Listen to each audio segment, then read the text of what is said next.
Welcome back to Just Your Average Joel podcast. We're going to talk about everything your mother said not to talk about in polite company: politics, religion in our politics, politics in our religion. And Joel is an ordinary guy who had an extraordinary experience that we're all supposed to be having, really, in the 12-step fellowship. So it's not happening very much today, and so we are talking about it, trying to get to the bottom of it. And now I give you Joel. Hello, everybody. Welcome back. Good to see you again. We've been going through the steps slowly. We started with the history. If you go through some of our past episodes, through the history of Alcoholics Anonymous, kind of where things came from. And also, we were setting the stage, as far as step 1, step 2. We're going to get into step 3 today, making a decision to turn our will and our lives over to the care of God. For me, and I wrote here, it's funny, Jen mentioned it right before we got on. She goes, the decision brings power. And people kind of gloss over it. It's absolutely, and what we say about, there's a lot of problems, why the success rate is where it is. Well, here we're drilling down on what the problem is. We talked in the last couple of weeks about, listen, your life ran by you. It's impossible. You need a power greater than yourself. They said, well, what power? Obviously, it talks about the big book Alcoholics Anonymous, that you'll find that power in that. And they said, yes, we'll be talking about God. Listen, the whole thing, we were reading, in fact, we were doing 4-step in a meeting, and it was like, I couldn't believe, and I've been so for 30 years, I couldn't believe how many times it referred to God in the 4-step. How many, there's a prayer in there, help me get over this guy that I hate, or this girl, whatever. There's prayer in there. There's constantly turning to God. It says God alone can be our judge of our sex conduct. God alone. It's like I'm like, listen, they sound like they're obsessed with God, the big book. And, but that's usually how I share, because that's been my experience. That's been my experience. We've got to give a little caveat here, because when I met Joel, we had both been sober for a while. I did get sober right out of the big book of Alcoholics Anonymous. He got blasted. He hadn't really read the big book. And when we were talking about it, he's like, that's what the big book says? Because if you go to meetings and you listen to people who say they read the big book, they quote a lot of stuff that's not in the big book. So he kind of thought, the big book's full of crap. And now that we've really been in the book and studying it, he's like, this is exactly what happened to me without a book. It's exactly what happened to me with a book. So, it's kind of funny, because when you're in meetings, a lot of people are carrying the book around. They're talking about the book, but they're also saying, don't talk about God, don't scare the newcomer away. So the whole book talks about God. It says it's the whole point of the book. The whole point of the book. And I went through the steps formally. I knew the steps. I knew the step book. I knew about the steps. But as far as the ambiance of all of the stories leading up to it, the doctor's opinion, how they kind of put it in perspective, why you need God and all this stuff. I didn't read a lot of that. So when I think it was about 10 years sober, and it was like, for me to really communicate with other people, we do have a basic text. It's like, if I'm going to help and work with other alcoholics, and I'd share stuff out in my experience, which was out of the book. It was the experience is the experience. Just so you know, the experience is experience. Well, laid out shortly, quickly, or whatever. It is about surrender. It's about the death of self. Okay, so it's about making that decision, right, and coming to that decision. All these things. So to help other people, I started going, because sometimes they don't believe my experience. I mean, I could tell you and be like, but then they kind of listen to the word, the written word. You go and start showing them in the book. Look, man, this is where it's in the book. And that's what I would say to anybody here. You can check what I'm saying here, and when we're going through this, go to the book and look at what the book does say, because it backs up everything I'm saying. And it's what happens is, okay, so here we are going through step 1. We went through step 2. People are like glossing over all this stuff. They don't really concede to their inmost self that they were alcoholic. There's not that hopelessness. Okay, so they kind of like ponder whether they're going to believe or not. Listen, you're hopeless. Without divine help, you're done, cooked. For a guy like me, for a guy like Jen. So that causes you to have to believe. There's no, that's non-negotiable. I have to believe, because we've already established that no human power could relieve me of my alcoholism. That's the ABCs, right? Alcoholics Anonymous Alcohol. That we were alcoholic, could not manage our own lives, that probably no human power could have relieved our alcoholism, and that God could and would if he were sought. And that's right after how it works, what we read every time in the big book in a meeting. They read how it works, they read how it works, they read how it works.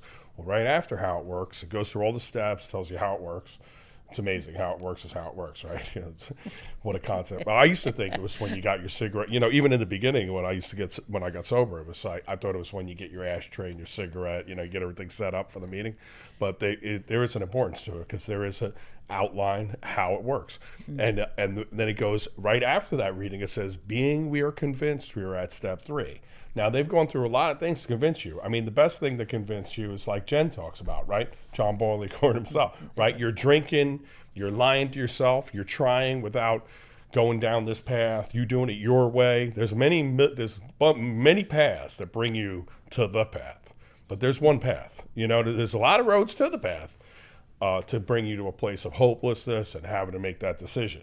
So we're going to talk about that today, the third step, and how it's being glossed. Like when Jen says, people are missing it. Why are they missing it? Well, this is why they're missing it. It starts in the beginning. It's almost like when we talk about we're going to go to God, so we're going to get on this train or plane or whatever, and God's in, let's say he's in Indiana, and you get on a plane to California. You're not going to wind up in the same place, and they're entering into the wrong place from the beginning. So the trajectory is not going to wind you up where the big book Alcoholics Anonymous bring you, which is in the hand of God, enlightenment, communication, relationship. It's all there. Boom. It's absolute. And they're really taking the big glorious greatness out of the whole thing. They're taking it out. They're flattening it out. It's getting more and more watered down. It's getting more and more people. It's getting like happy, but it ain't real. You know what I mean? It ain't like profound. It's like God's not communicating. It's not like what the big book of Alcoholics Anonymous is offering. And then a lot of people are disenchanted, right? After a while, they wind up in this place. They're really not that happy. It's like, they've sucked all they can out of the AA thing, the fellowship to people and everything else. And now what? Their life's back almost like it was, because it's just a whole nother form of self they're going on. They're going on another head trip. It's just a different head trip, but it's the same, it's a world of ego still. Right. Instead of worshiping God and going to God, they're going to AA, the sponsor, the book. Mm-hmm. That's what you're saying. They're not going, Yeah, they're exactly. Winding up in a temporal place, a dead end. All that stuff brings you to death. Everything in the world of ego, the face of death, if you get into the Course of Miracles, whatever, ego is the face of death. It all brings you to the dead end. It might take 10 years. It might take 5 years. It might take what it is. For a guy like myself, had to get on the right projection because it would happen immediately. I would immediately not be able to function. When it talks about, and they always say, he will give you the fellowship you crave. Yes. That's in Vision for You near the end of the book. Yeah, exactly. That God will provide these things. And there's a big scripture, and people don't like hearing it, and I can't quote exact, but it's seek the kingdom of God first, and all things will be added to you. And in that is really the first things first in AA. Yeah, exactly. So step 0 is you're out there. Right, burn it to the ground. John Barleycorn himself is our best advocate. You come to AA now. You've ceased fighting anything or anyone. You've conceded to your innermost self that you're alcoholic. That no human power, not a million human powers, not anybody in AA, no sponsor, nobody. You got to go to God, and everything leaves clues. So a lot of people are not done. They're still fighting. They're, I'll sponsor people. They don't want to hear about this. They don't want to hear about that. And they're just not done yet. Carl Jung couldn't get people done. Dr. Silkworth couldn't get people done. Harry Tebow couldn't get people done. Mm-hmm. You being done is between you and God. And when you're done, you're done. And that's when you're really ready for step 3, mm-hmm. right? Refrain from the debating society. Yeah, and you'll see people come in. And I had a good friend of mine. He was in for 15 or 17. He was in for a long period of time. He says, I went out. When I came back this time, I experienced things that I had never experienced in the whole 17 years I was in here. Right. A whole different realm, yes. A whole different thing. He says, I can't believe. But it takes what it takes. But, a lot of people are coming into the path, and they're not in the – and there's a lot of deception out there. There's a lot of people saying that is the program, and And that's why what I'm saying with what I'm going to be saying and go to the book, check what, hey, AA is not meetings. What's going on in a meeting is not AA. That's a lot of people talking a bunch of crap. Some people are talking better crap, but there's a lot of crap. It's a lot of misinformation. Talk about some fake news. There's a lot of fake news in there. And meeting makers don't make it. Yeah, meeting makers. I know guys. Meeting makers make meetings. I got another guy I've known for years. He says, I'd come right out of a meeting. He says, I'd speak at a meeting. Speak. They had him up there as a speaker. Leave the meeting, get drunk. He's like, the whole thing was a fake, a fall. He wasn't happy. He would say, I get struck drunk. But the truth of the matter was, he was never sober. He never had a transformation. He never had that psychic change. So, it's almost like monkey, what I say about bananas, right? You take a monkey, bananas away from a monkey, but he's still a monkey. You know what I'm saying? You got to be like something else. I don't know, rhinoceros or whatever, but you got to be something else that doesn't eat bananas. Right. That doesn't eat bananas. They don't want bananas. There's no desire for bananas. So that's a big part. And those first couple steps, 1, 2, is like you're already working away from self. You're saying self's the problem. I'm not going to have anything unless I surrender myself to God. So then we're going to get into here's being convinced we are at step 3. It says that at the end. Yeah. And then can you read? She's got some reading. I want to read out of the Big Book Alcoholics Anonymous. There's a lot here after how it works, getting into a page. Where you at on that? Being convinced on page 60, we're at step 3, which is we've decided to turn our will and our lives over to the care of God as we understood him. Just what do we mean by that? Just what do we do? The first requirement is that you're convinced that any life run on self-will can hardly be a success. Right. And then we'll skip down to gets into root cause and problems. Okay. What is the problem? What is the real true problem with us? Selfish self-centeredness. Not drinking. Not drinking. Selfish self-centeredness. That is the root of our troubles, driven by 100 forms of fear, self-delusion, self-seeking, and self-pity. We step on the toes of our fellows and they retaliate. Sometimes they hurt us seemingly without provocation, but we invariably find that at some time in the past we've made decisions based on self which later placed us in a position to be hurt. So our troubles, we think, are basically of our own making. They arise out of ourselves, and the alcoholic is an extreme example of self-will run riot, though he usually doesn't think so. Above everything, we alcoholics must be rid of this selfishness. We must, or it kills us. God makes that possible. Oh. And there often seems no way of entirely getting rid of self without his aid.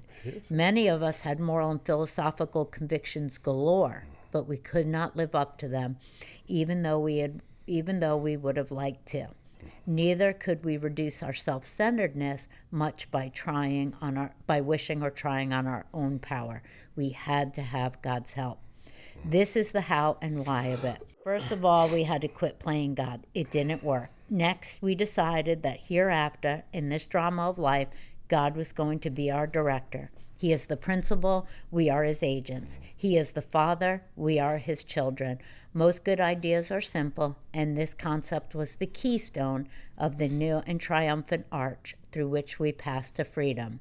When we sincerely took such a position, all sorts of remarkable things followed. We had a new employer, being all-powerful. He provided what we needed if we kept close to him and performed his work well. Established on such a footing, we became less and less interested in ourselves, our little plans and designs. More and more, we became interested in seeing what we could contribute to life. We felt new power flow in as we enjoyed peace of mind, as we discovered that we could face life successfully, as we became conscious of his presence. We began to lose our fear of today, tomorrow, and hereafter. We were reborn. Now that's heavy stuff right there. You got to drill down on that. That's, first of all, the atheist agnostic thing. When Dr. Bob says, I feel sorry for you, and intellectual pride blocking you from what's in this book. Because right there they're telling you had to have God's help. Okay, it's not happening without God's help. Without that power, it's not happening. Okay. Then they drill down and they talk about the power flow and the conscious. One thing they mentioned was conscious. Here we are talking about consciousness again, a state of consciousness. Listen, and you'll read that to people. How many times, and I'll ask people out there, how many times have you heard somebody in the talking about a third step like that? That's right out of the big book, Alcoholics Anonymous, that we lose the fear today, tomorrow, the hereafter. We were reborn. We had a new state of consciousness. There was also an actual power that started flowing through us. How are you going to have a fearless moral inventory if you don't have that experience? How are you having an inventory? So this really sets the stage for you to have that fear, and it's doubling down on your life brand by you. What is the problem? You're the problem. We're going to find out what the problem is. Now I go to God and I say, God, take, making this decision to turn my will and my life over to the care of God. If it's, they mentioned another word in there, sincerely. Yeah. Sincerity is huge, man. Sincerity is huge. You can't fake God out. It's like, if you're not coming from your heart, this thing ain't happening. You do a lot of stuff from your head. A lot of people got cerebral sobriety.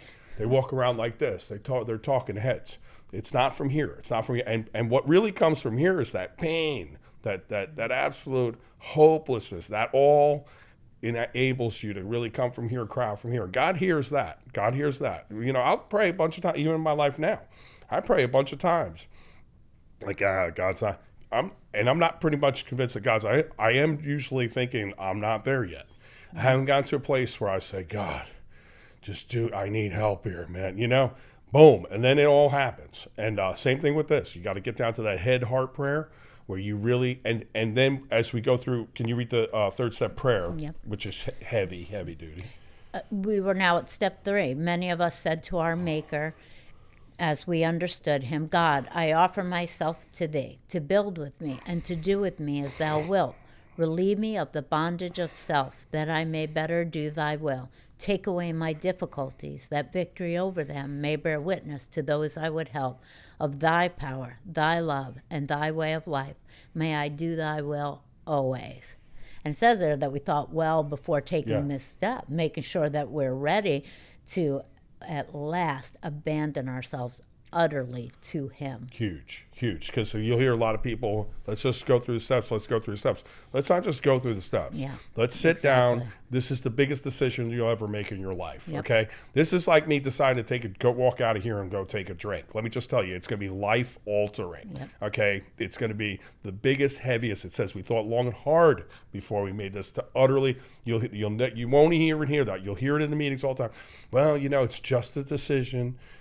What's the 3 frogs? Yeah, oh, Jen loves this one. Tell them the 3 frogs. They always say there's 3 frogs on a log. One decides to jump. How many are on the log? And they always say 3. I always say 2, because if you made a decision, one of those frogs better be up in the air, because a decision has action. Yes, otherwise, it's just wishful thinking. Exactly.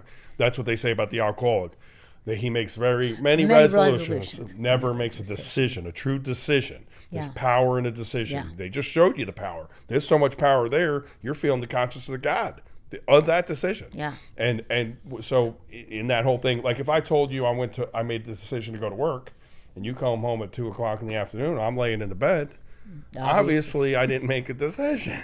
Nothing happened. That was fantasy. So there's a lot to a decision. A lot of them are like, well, you just do the 4th step. Well, listen, so if you're just skimming through, because I'm trying to get down to, if I'm just skimming through the top of this, am I really seeing myself in the 4th step? Did I really sit down and say, okay, God, man, and take me, do with me as thou wilt, and making that commitment to God. And if you take me basically out of hell, I want to repay you. I'm going to want to bear witness, for the rest of my life, which is what I'm doing right now. 30 years, that's been from like Jump Street since I got sober and God took me out of hell. I've been bearing witness of God's power, his love, his mercy. I mean, it's over and over and over. That's what happens. And that's you're making that agreement. You're saying, listen, God, I'm coming to you. If you take this from me, all this stuff, of course, you're going to get into the 4th step, and God's going to show you. Well, God's going to show you. You want to say sponsors do. Well, God will bring a sponsor. God will bring people. But God's the ultimate one because he wants you to come to him. God's sitting here. You've made the decision to come to God. What, he's going to be like, well, let him fumble around for another 20 years? It's like, right? It's exactly. Like, here's the stuff. But when you're talking to utterly abandon yourself to God, that's pretty heavy stuff, man. That you're going to commit, and you're going to bear witness to this. That you're going to take the difficulties away from. So I'm entering into what, a contract? with God. Covenant. A covenant. It's called covenant, right? A covenant with God. Mm-hmm. That's what I'm entering into. I mean, it's that heavy. It's deeper than what a skim across, make it says, well, it's, you'll make up the God. A lot of guys talk this crap too, which it bothers me a little bit, but I mean, it's all right. I mean, it's the way it is. Well, you're only on step 3. They're going to discover God. I don't know when God's going to pop out of these guys' ass, but it's not like, when is this happening? It's already happening. Do you understand? When you're making that decision, they're already talking about shift in consciousness. They're already talking about power flowing in. That power is enabling me to do a 4-step. And the 4-step, it's going to start talking about how I'm going to need God and all these things to get over my resentments and God and ask God how I should be about my sex relation. All this stuff it talks about in meditation. In the 4-step, that answers will come from you. They're talking about God again. It's like the whole thing's turning you in a relationship. You're in a relationship. You made a decision to turn your will, and guess what? You're in a relationship now, right? Now you're in a relationship. That's what the book says. The stories in the back of the book, they tell in their own language, in their own way, how they formed a relationship with God. So that is what the whole book is about. That's what we're supposed to be doing when we tell our story. We're talking about what we were like, what happened, what we're like now, what God's done in our life through relationship with him, how we've transformed. Sure. Exactly. And it's husband or no husband, job or no job, sobriety just for sobriety. You're not putting God in a box either. It's you burned your life to the ground. You're turning your life over to God now. Now, what does God want you to do with your life? Exactly. You're right. Exactly. That's why the first and second steps are the way they are, to say, hey, I can't manage. And then from 58, where you read to, and we skipped over a little bit, self-centeredness, our life run by us, a life of self-propulsion. It drills down over and over and over how your life ran by you is just not worth living. That's why you're in the position you're in. Exactly, which means step 1 is a whole 1 step, not 2 parts. Life managed by you is going to lead you back to a drink. Are we having an argument still? No. About this step 1. It's just 1 drops you on 2, 2 reinforces and 1. the second part of that step is I always say that part that's become unmanageable, that I need a new manager. So if you don't concede the whole thing, I'm powerless. See, this is how I look at it. Because I'm powerless over alcohol, but I can manage. And I'm just saying a lot of the misinterpretation is. But a lot of people can manage. That's why Alcoholics Anonymous has been taken over by all the people that can manage. They were sharing at the meeting again Saturday the people morning. that can do. Yes. And they come in and they say, okay, they were powerless over, and you'll hear how, like I've shared this before, how they'll talk how their life was unmanageable while they were drinking. They can manage their life now. Now their life is manageable. Listen, man, I'm 30 years sober. My life ain't manageable when I got sober, and ain't manageable now. I mean, it's not manageable managed by me. It's always crazy, and it always will be. I mean, I'm lucky enough to have a broken enough self that my self doesn't work. Some of these people aren't so lucky. If you ask me, they're not as hopeless. They're not as convinced, and they're not really having that experience. So they can manage, which it kind of sucks the God out of the whole thing, because they're God, they're managing, and they're the ones that, so that's the whole thing about them glossing over that.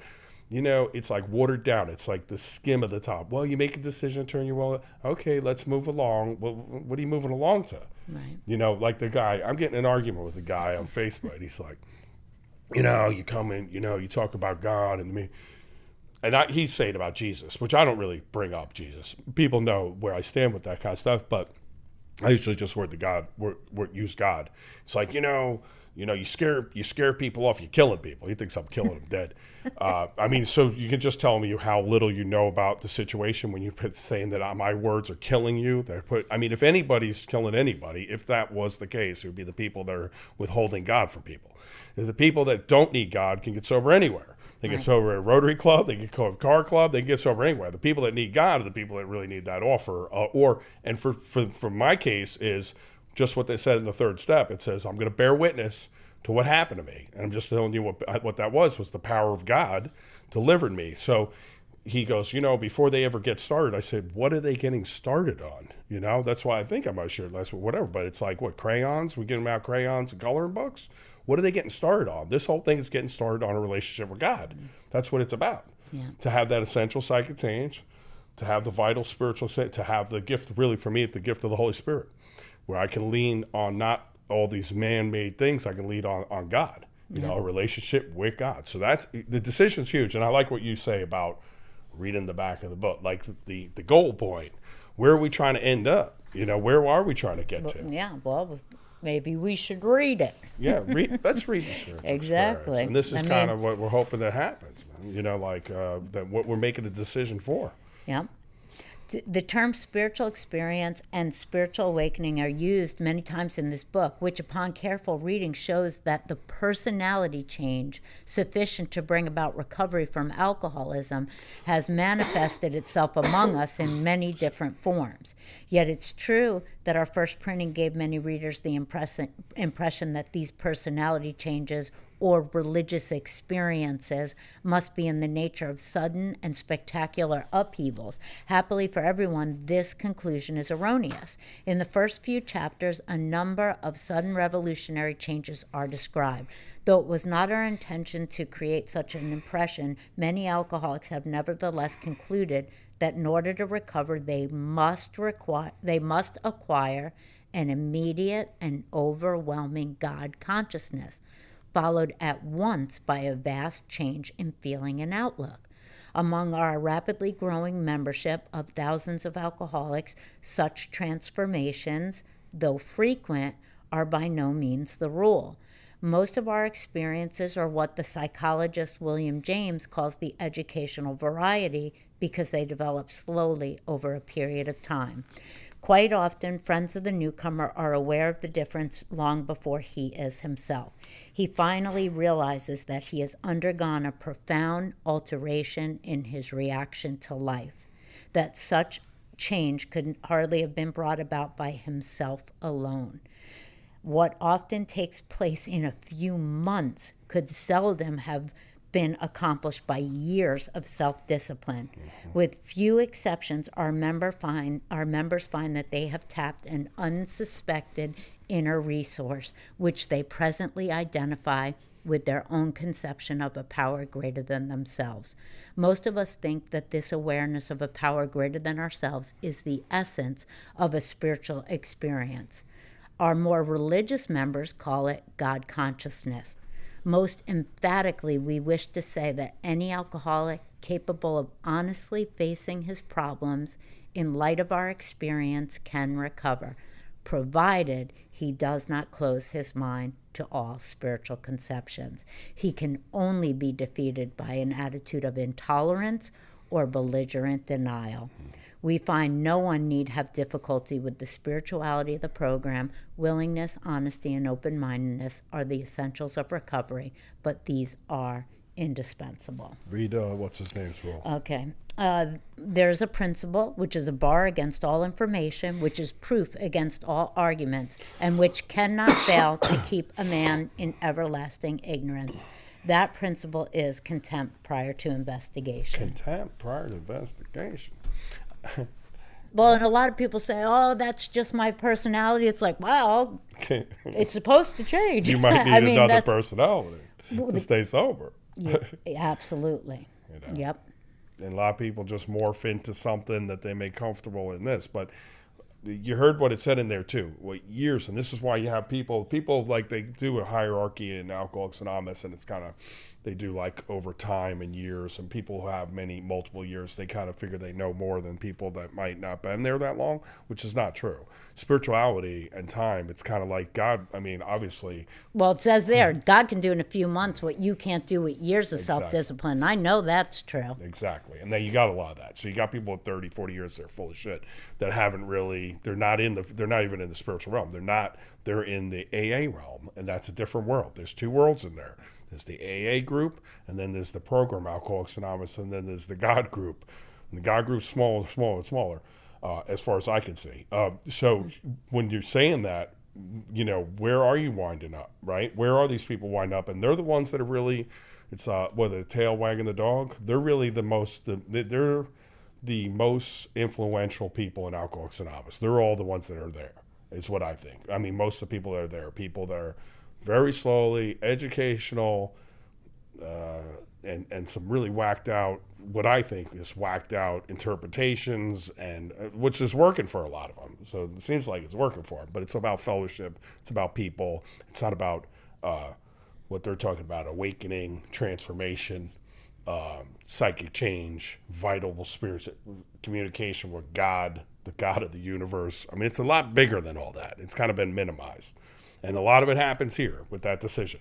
Yeah. Decision to turn my will and my life. Think about it. It's drastic. It's a drastic, radical idea. Yeah. And they don't want to tell you it's a drastic, radical idea because they'd rather have you here than not have you here.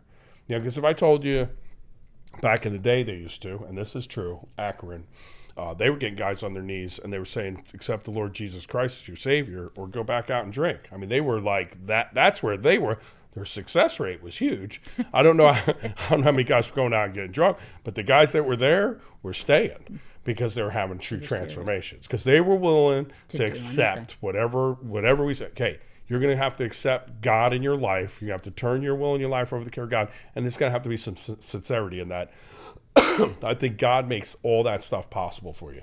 Yeah. Because once you go to God and you have that time where you say, with that, God answers that. God brings the people, because then you get hung up on the sponsor thing and 4 steps and how this one. Listen, the people are not as relevant as we think. Well, the thing is, if your heart's right, it doesn't matter. I mean, when I got sober, my sponsor didn't know the 4 columns, and it didn't matter. My heart was, I was repenting. I was sick of living this way. It wasn't just about drinking. I didn't want to be who I was anymore. I had that moment of clarity. I saw myself as I really was. I couldn't tell myself some story of being a good wife and a good mother. All that delusion and illusion was smashed.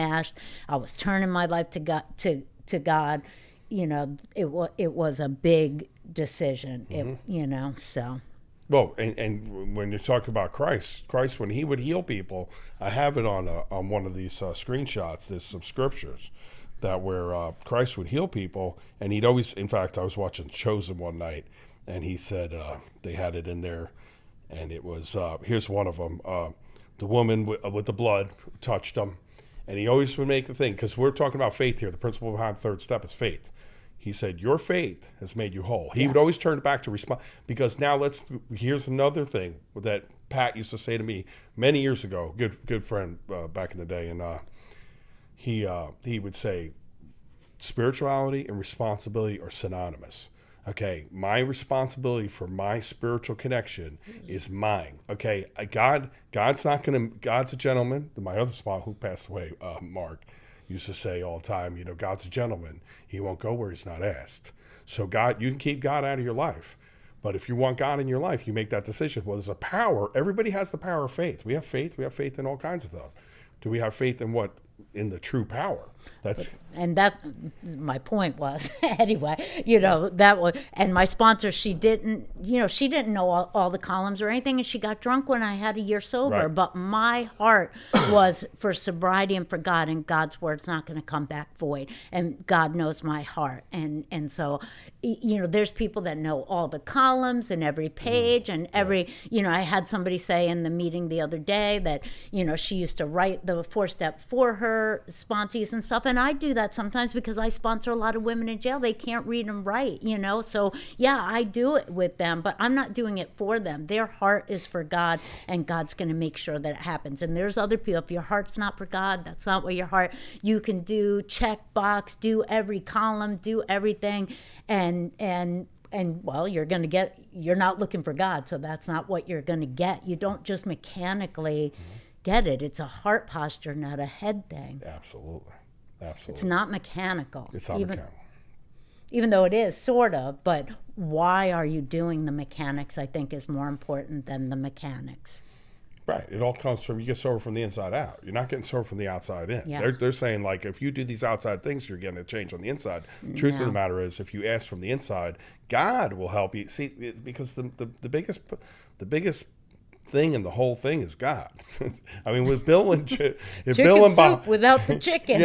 If Bill and Bob got together, they would have probably robbed Lois. I mean, or whatever. They would have hit. But a lot of us are institutionalized too. A lot of people are in there checking boxes, doing things, but not much is happening internally. And this time, I probably didn't do anything right mechanically and on the outside, but I was doing everything right inside, and so it works. So there is a difference. Well, think about it. If God's over here in a awakening in this life, and you're calling, okay, God, I'm seeking you. Because remember, when you go through, and I'll jump a little ahead, when you go through the fourth step, it says on page 72, it'll say, we were trying to establish a new relationship with our Creator. So I'm paraphrasing.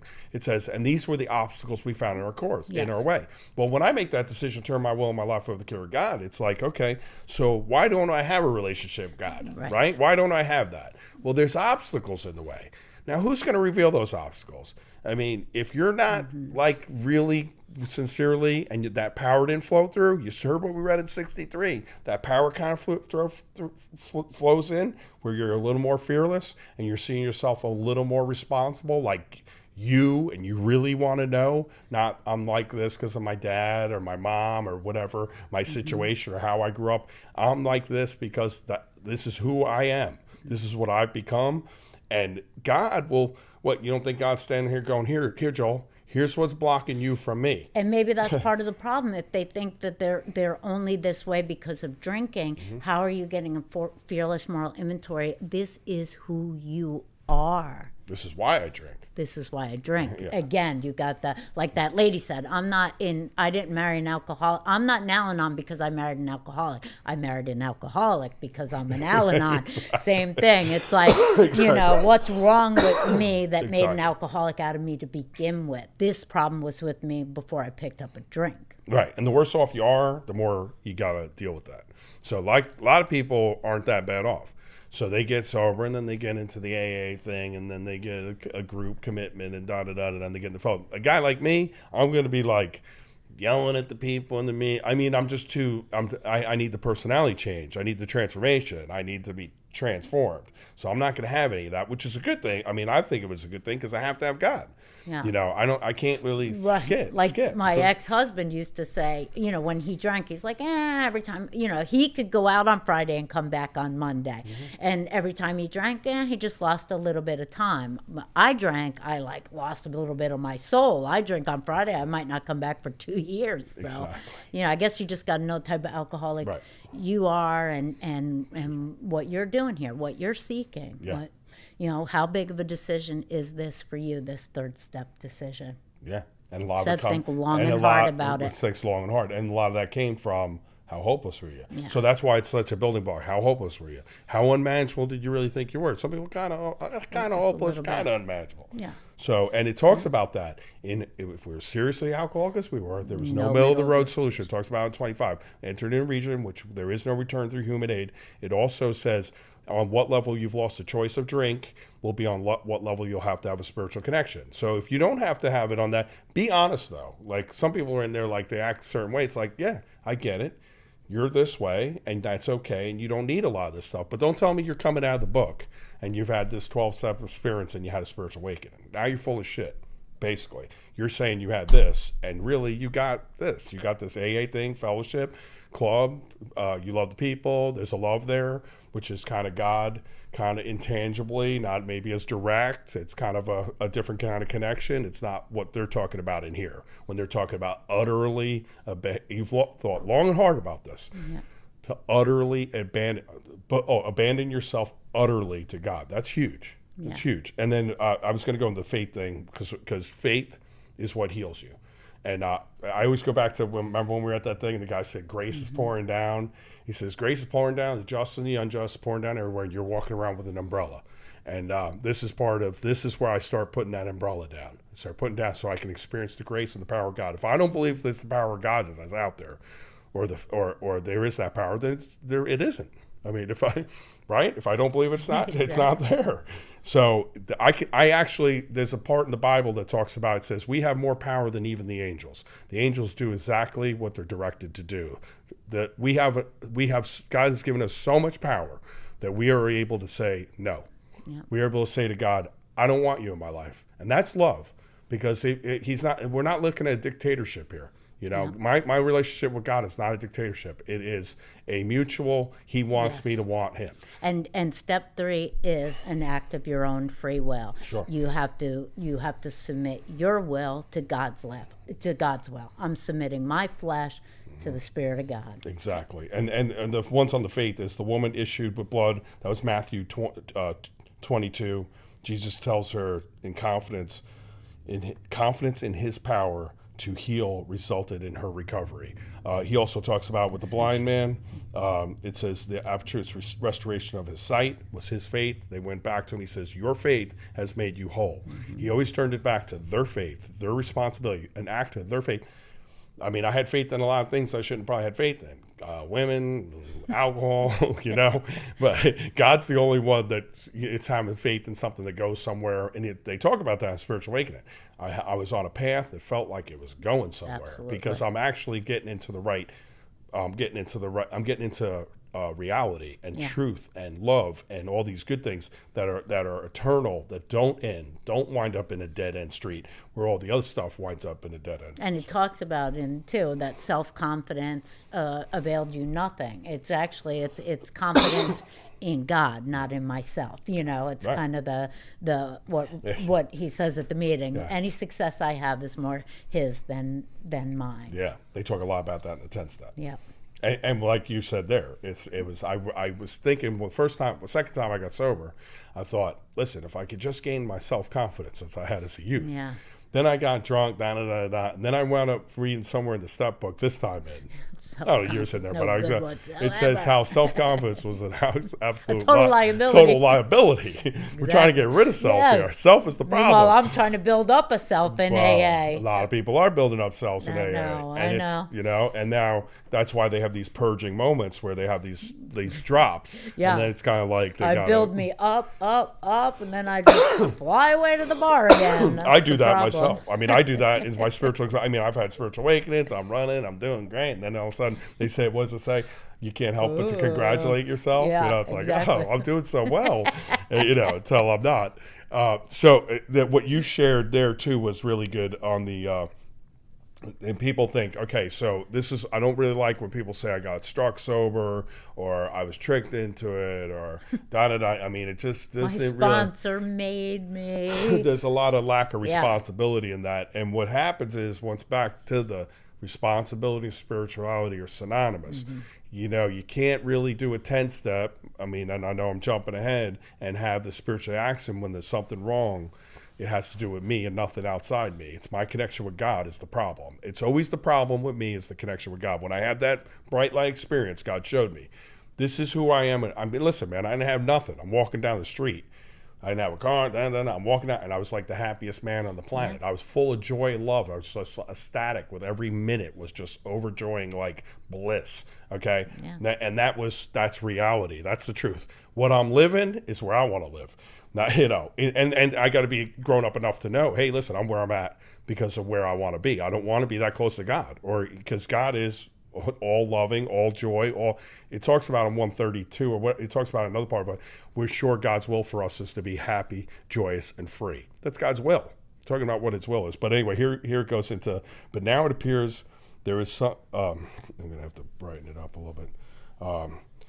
Now it appears all by himself, in light of his own search, that he needs to require a quality of willingness. When he acquires willingness, he is the only one that can make a decision to exert himself. Trying to do this is an act of his own will. All 12 steps require sustained and personal exertion to conform to these principles, and so we trust in God's will. This is in the third step in the step book. That's page 40 in the step book, where it talks about an act of your own will. Here we are, back. It's exactly what you said. This is my response, my decision. I used to say the decision. Like we'd go in the hood, and some nights and I've done the other things where robbery, whatever. But when you were like kind of worried whether you're going to get caught or whatever, but when you made a decision, I'm going to get me my drugs, whether I die, go to prison, I don't care. All of a sudden, there's not any fear. A decision actually brings that about. When you're all in, it's that being half on and half off thing. That's where the edgy, right? Like I haven't quite made a decision to be an A. That's where they come up with what they say of white knuckle sobriety. White knuckle sobriety is somebody who hasn't made a decision. They're kind of like there, but they're not willing to do this. The God thing, go down that path. So they're like, I'm here. Yeah, I always think about being on an island, and it's like burn the boat. If there's no way to get back to land, you're going to learn how to grow vegetables, do whatever you got to do, because there's no way back to land. If you still have the boat and you could jump on the boat and go back, you might not. I mean, it's a decision on the level, no matter what. Mm-hmm. I'm going with God. I'm going this way, whatever it takes. Absolutely. Oh, in there, can you read back to the book one more thing past 63? Because we're going to read up to where we get into launch into a 4-step, which is what we'll get into next week. But just that last part, because you read the part. This was only a beginning, though if honestly and humbly made an effect, sometimes a very great one will be felt at once. Next, we launched out on a course of rigorous action, the first step of which is a personal house cleaning. Yeah, exactly. No? Well, pretty much, but you were a little further up from there. I read all. We found if a desirable spiritual step with understanding person, such as a wife. Can you read from there? Just from there. We found it very desirable to take this spiritual step with an understanding person, such as our wife, best friend, or spiritual advisor, but it's better to meet God alone than with one that might understand. The wording's optional. Might not understand. Might not understand? Oh, okay. The wording was, of course, quite optional, so long as we expressed the idea, voicing it without reservation. This was only a beginning, though if honestly and humbly made, an effect, sometimes a very great one, was felt at once. Big, because only reason why you wouldn't think that you'd ever be able to make a 3rd step if you didn't have like your sponsor or somebody to hold your hand. It says, listen, the characteristics of it are more the sincerity, the without reservation. It's almost like when they talk about 4th step, they talk about the thoroughness is the most important part. Not all the outside stuff. We get caught up in the outside stuff. I need somebody to hold my hand and do the 3rd step. Listen, no, it's be better meet God alone than somebody who would misunderstand. I mean, nobody was there with me when I made my 3rd step. It was a heart thing. God, I can't live this anymore. I can't be this thing anymore. Take me, do whatever you got to do with me. Boom. That was my 3rd step. So when you get to that place, and then it says without reservation, and it says what it also says, sometimes a big feeling will be felt at once. It's already talking about the feeling. It's already talking about, even before that, it was already talking about shifting consciousness. We're experiencing God's consciousness. This is all the way back in the 3rd step. You know, we're going to get into the 4th step. It's going to be talking about prayer and getting in with God. And then it's going to be in the 5th step. We're going to have another spiritual experience. And all the spiritual experiences seem to happen, just so you know, 1 moment of clarity. 3, page 63. When we get into 75, it's going to be that's going to be the 5th step. 7th step is psychic change. Every odd step is a spiritual experience. The work steps and the kind of mulling and the grinding, or the resistance, getting ready, boom, and then you get the lift. And the lift brings you into the next step, because now you got a lift. So this is paying off. This is working. This is happening. Something's happening here. I'm going down the right path. God's letting you know you're coming. You've called, I'm answering. It's funny because it's not soon after you call, he always answers. It's not when you get into, we'll get into, and this is jumping ahead a little bit, but 72 and then get to 75. In the 5th step, when they say why you were doing it and you reach out to God. And I could see why you're not so afraid to look at yourself after the 3rd step. I remember getting that feeling. I remember, it's corny, whatever, the butterfly going by and the tears are coming. I hadn't felt that in so long. I had been in such a dark place, incomprehensible demoralization for so long. I remember taking that 3rd step and having that feeling of like the world wasn't so like it was a friendly place, like the feeling of love and lightness and hope, and all that came in with that 3rd step. So, you know, that is a boost to get ready to some unpalatable truths I'm gonna swallow in the 4th step. Exactly. And God does not make too hard turns for those who earnestly seek Him. It says it a couple times. Yeah. It says who seeks Him, then it says earnestly. We believe He's there. All roomy, all never forbidding, always welcoming. God's there. It's, am I there? Have I made a decision? That's the big thing. That's the launch pad. So I think we said enough on the 3rd step. We can always recap. But we'll come back next week. We're going to come back, share, like, subscribe. Listen, also, you got any questions? Listen, hey, you want to, tell me you don't believe, da-da-da-da-da, whatever. Go back and forth. I'm willing to answer any questions. I want people, listen, one of the big reasons why we're doing this, we want people to get sober and have a transformation. We want people to come to God. We have a heart for God, and we want you to have a heart for God. Yeah, exactly. I was thinking that we're bringing sexy back. It's like bringing God back, God back in our meetings. Yes. It's the most exciting part. Yes, that's the best part of the whole thing. Don't look. keep coming with us. All right. Yeah, exactly. A loving God. Thank you. All right. See you next week.